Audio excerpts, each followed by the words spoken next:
Hello friends, आज हम कक्षा 7 साइंस में पहला चैप्टर पढ़ेंगे पादपों में पोषण। तो कक्षा 6 में आप पढ़ चुके हैं कि सभी जीवों के लिए भोजन आवश्यक है।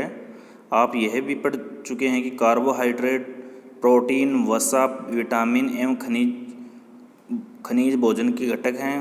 भोजन के ये घटक हमारे शरीर के लिए आवश्यक है तथा इन्हें पोषक कहते हैं। तो पोषक किसे कहते हैं? भोजन के वे घटक जो हमारे शरीर के लिए आवश्यक हैं उन्हें क्या कहते हैं? पोषक कहते हैं। इसको नोट कर लेना परिभाषा को। सभी जीवों को भोजन की आवश्यकता होती है। पादप पौधे स्वयं के लिए भोजन बना सकते हैं, परंतु मानव सहित कोई भी प्राणी अपना भोजन स्वयं नहीं बना सकता।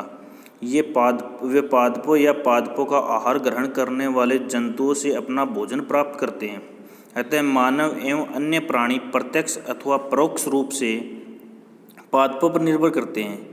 बूझो जानना चाहता है कि पादप अपना भोजन किस प्रकार बनाते हैं। तो अपने पास पादपों में पोषण की विधि है, उसको पढ़ते हैं। केवल पादप ही ऐसे जीव है जो जल, कार्बन डाइऑक्साइड एवं खनिज की सहायता से अपना भोजन बना सकते हैं। ये सभी पदार्थ उनके परिवेश में उपलब्ध होते हैं। पोषक पदार्थ सजीवों की शारीरिक संरचना, वृद्धि तथा क्षतिग्रस्त भागों के रखरखाव के लिए समर्थ बनाते हैं तथा विभिन्न जैव प्रक्रमों के लिए आवश्यक ऊर्जा भी प्रदान करते हैं। सजीवों द्वारा भोजन ग्रहण करने एवं इसके उपयोग की विधि को पोषण कहते हैं। तो पोषण किसे कहते हैं? जैविक प्रक्रमों के लिए आवश्यक ऊर्जा प्रदान करते हैं। सजीवों द्वारा भोजन ग्रहण करने और इसे उपयोग करने की विधि है, उसी को क्या कहते हैं? पोषण कहते हैं। पोषण की वह विधि जिसमें जीव अपना भोजन स्वयं संश्लेषित करते हैं स्वपोषण कहलाती है। उस विधि को क्या कहते हैं? स्वपोषण कहते हैं। अतः ऐसे पादपों को क्या कहते हैं? स्वपोषी पादप कहते हैं। जंतु एवं अधिकतर अन्य जीव पादपों द्वारा संश्लेषित भोजन ग्रहण करते हैं, इन्हें विषम पोषी कहते हैं। पहली जानना चाहती है कि पादपों की तरह हमारा शरीर भी कार्बन डाइऑक्साइड, जल एवं खनिज से अपना भोजन स्वयं क्यों नहीं बना सकता। अतः अब हम पूछ सकते हैं कि पादपों की खाद्य फैक्ट्रियाँ कहाँ स्थित है? क्या भोजन पादप के सभी भागों में निर्मित होता है अथवा केवल कुछ विशेष भागों में? पादप अपने परिवेश से कच्ची सामग्री किस प्रकार प्राप्त करते हैं? खाद्य फैक्ट्रियाँ तथा तक उनका स्थानांतरण किस प्रकार होता है? प्रकाश संश्लेषण। पादपों में खाद्य संश्लेषण का प्रक्रम। पत्तियाँ पादप की खाद्य फैक्ट्री होती है, अतः सभी कच्चे पदार्थ पत्तियों तक पहुँचने चाहिए। मृदा में उपस्थित जल एवं खनिज जड़ मूल द्वारा अवशोषित किए जाते हैं तथा तने के माध्यम से पत्तियों तक पहुँचाए जाते हैं। पत्ती की सतह पर उपस्थित सूक्ष्म रंध्रों द्वारा वायु में उपस्थित कार्बन डाइऑक्साइड प्रवेश करती है। यह रंध्र द्वार कोशिकाओं द्वारा घिरे होते हैं। ऐसे छिद्रों को रंध्र कहते हैं। जल एवं खनिज वाहिकाओं द्वारा पत्तियों तक पहुँचाए जाते हैं। ये वाहिकाएं नली के समान होती है तथा जड़, तना, शाखाएं एवं पत्तियां तक फैली होती हैं। पोषकों को पत्तियों तक पहुँचाने के लिए ये वाहिकाएं एक सतत मार्ग बनाती हैं। पादपों में पदार्थों के परिवहन के विषय में आप अध्याय 11 में पढ़ेंगे। अब ऊपर कोशिकाएं दी हैं, उनके बारे में देखते हैं। आपने देखा है कि इमारतें ईंटों से बनती है, इसी प्रकार सजीवों का शरीर सूक्ष्म इकाइयों से बनता है जो कोशिका कहलाती है। कोशिकाओं को सूक्ष्म दर्शी द्वारा देखा जा सकता है। कुछ जीव मात्र एक कोशिका के बने होते हैं। कोशिका एक पतली बाह्य संरचना द्वारा घिरी होती है जिसे कोशिका झिल्ली कहते हैं। इसमें केंद्र में स्थित एक सुस्पष्ट संरचना भी होती है जो केंद्रक कहलाती है। केंद्रक चारों ओर से जेली के समान एक पदार्थ से घिरा होता है जिसे कोशिका द्रव्य कहते हैं।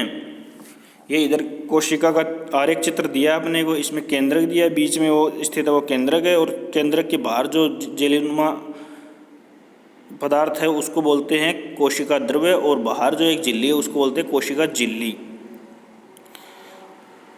अब आगे देखते हैं। पत्तियों में हरा वर्णक होता है जिसे क्लोरोफिल कहते हैं। क्लोरोफिल सूर्य के प्रकाश, सौर प्रकाश की ऊर्जा का संग्रहण करने में पत्ती की सहायता करता है। इस ऊर्जा का उपयोग जल एवं कार्बन डाइऑक्साइड से खाद्य संश्लेषण में होता है।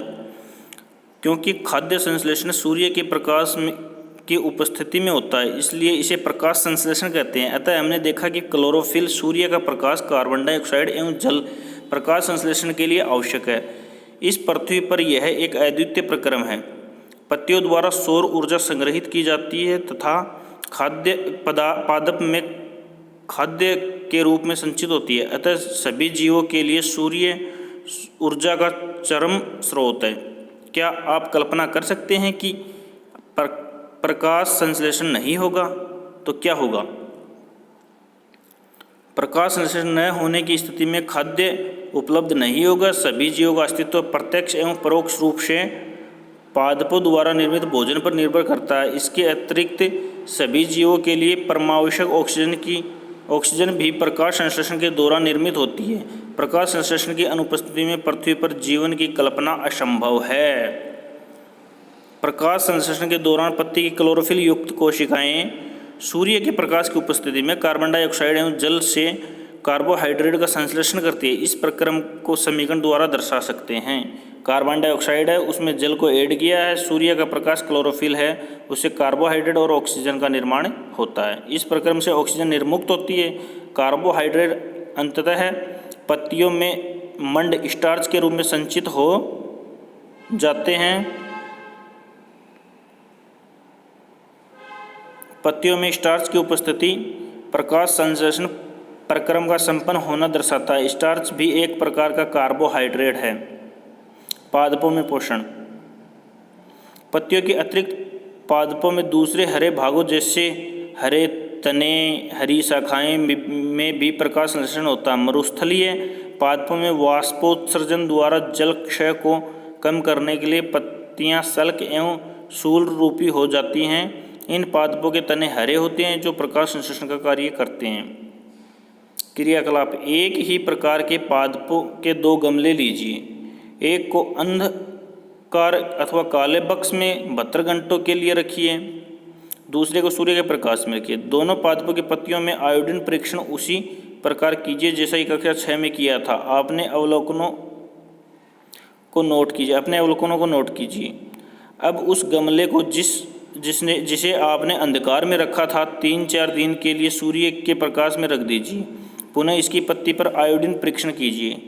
अपने प्रेक्षण अपनी नोटबुक में नोट करें। हरी पत्तियों के अतिरिक्त अन्य वर्ण रंग की पत्तियों में भी क्लोरोफिल होता है, परंतु इन पत्तियों में उपस्थित लाल, भूरे एवं अन्य वर्णक क्लोरोफिल के हरे रंग का प्रच्छादन कर देते हैं, अर्थात ढक लेते हैं। इन पत्तियों में भी प्रकाश संश्लेषण होता है। आपने गीली दीवारों पर तालाब अथवा ठहरे हुए जलाशय में हरे अवपंकी काई जैसे पादप देखे होंगे। ये सामान्यतः कुछ जीवों की वृद्धि के कारण बनते हैं जिन्हें शैवाल कहते हैं। क्या आप कल्पना कर सकते हैं कि इनका रंग हरा क्यों होता है? इनमें क्लोरोफिल होता है जिसके कारण ये हरे दिखाई देते हैं। शैवाल भी प्रकाश संश्लेषण द्वारा अपना भोजन स्वयं बनाते हैं। पादपों में कार्बोहाइड्रेट के अतिरिक्त अन्य खाद्यों का संश्लेषण। आपने पढ़ा कि प्रकाश संश्लेषण प्रक्रम द्वारा पादप पौधे कार्बोहाइड्रेट का संश्लेषण करते हैं। कार्बोहाइड्रेट कार्बन, हाइड्रोजन और ऑक्सीजन से बनते हैं। इनका उपयोग खाद्य के अन्य घटकों के संश्लेषण में होता है। परंतु प्रोटीन नाइट्रोजनी पदार्थ है जिसमें कार्बन, ऑक्सीजन, हाइड्रोजन के अतिरिक्त नाइट्रोजन भी होता है। पादपों में नाइट्रोजन कहाँ से प्राप्त होती है? याद कीजिए, वायु में नाइट्रोजन गैसीय अवस्था में प्रचुर मात्रा में पाई जाती है, परंतु पादप इसका अवशोषण इसी रूप में नहीं कर सकते। मिट्टी में कुछ विशेष जीवाणु होते हैं जो गैसीय नाइट्रोजन को उपयोगी यौगिकों में परिवर्तित कर मृदा में निर्मुक्त करते हैं। यह विलेय पदार्थ पादपों द्वारा जल के साथ अवशोषित कर लिए जाते हैं। संभवतः आपने देखा है कि किसान अपने खेत में उर्वरक एवं खाद डालते हैं जिनमें नाइट्रोजनी पदार्थों की प्रचुरता होती है। इस प्रकार अन्य संघटकों के साथ पादपों की नाइट्रोजन की मांग की आपूर्ति हो जाती है। इसके पश्चात पादप खाद्य के अन्य संघटकों जैसे कि प्रोटीन एवं वसा का संश्लेषण करते हैं। पादपों में पोषण की अन्य विधियाँ। कुछ पादप ऐसे भी हैं जिनमें क्लोरोफिल नहीं पाया जाता, वे भोजन संश्लेषण नहीं कर सकते। वे कैसे जीवित रहते हैं तथा वे पोषक किस प्रकार प्राप्त करते हैं? मनुष्य एवं अन्य प्राणियों की तरह ये पादप भी अपने पोषण के लिए अन्य पादपों द्वारा निर्मित खाद्य पर निर्भर होते हैं। वे विषम पोषी प्रणाली का उपयोग करते हैं। चित्र 1.5 को ध्यान से देखिए। परपोषी पादप का अमरबेल है ना, इसकी बात कर रहे हैं। क्या आपको एक वृक्ष के तने एवं शाखाओं से लिपटी रस्सीनुमा पीले रंग की संरचना दिखाई देती है? ये अमरबेल का पादप है। इसमें क्लोरोफिल नहीं होता। ये अपना भोजन उस पादप से प्राप्त करते हैं जिस पर ये आरोहित होते हैं। वह पादप परपोषी कहलाता है, क्योंकि अमरबेल जैसे पादप परपोषी को अमूल्य पोषकों से वंचित करते हैं, अतः इन्हें परजीवी कहते हैं। क्या हम एवं अन्य जंतु भी एक प्रकार के परजीवी है? आपको इस पर विचार करना चाहिए। अपने अध्यापक से इस विषय में चर्चा कीजिए। पहली जानना चाहती है कि क्या हमारा रक्त चूसने वाले मच्छर, खटमल, जूं एवं जोंक जैसे जीव भी परजीवी है? क्या आपने ऐसे पादपों को देखा एवं उनके विषय में सुना है जो जंतुओं का भक्षण करते हैं? कुछ ऐसे पादप भी हैं जो कीटों को पकड़ते हैं और उन्हें पचा जाते हैं। क्या यह विस्मयकारी नहीं है? ऐसे पादप हरे या अन्य किसी रंग के हो सकते हैं। चित्र 1.6 में पादप को देखिए। इसकी गड़े यानी गट के समान दिखाई देने वाली संरचना वास्तव में उसकी पत्ती का रूपांतरित भाग है। पत्ते का शीर्ष भाग गड़े का ढक्कन बनाता है। गड़े के अंदर अनेक रोम होते हैं जो नीचे की ओर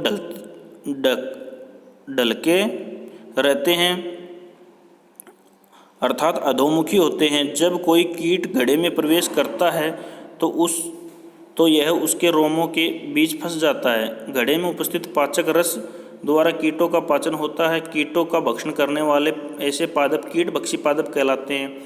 विनस फ्लाईट्रैप एवं संड्यू कीटभक्षी पादपों के 2 उदाहरण हैं। इसके बारे में जानकारी प्राप्त कीजिए।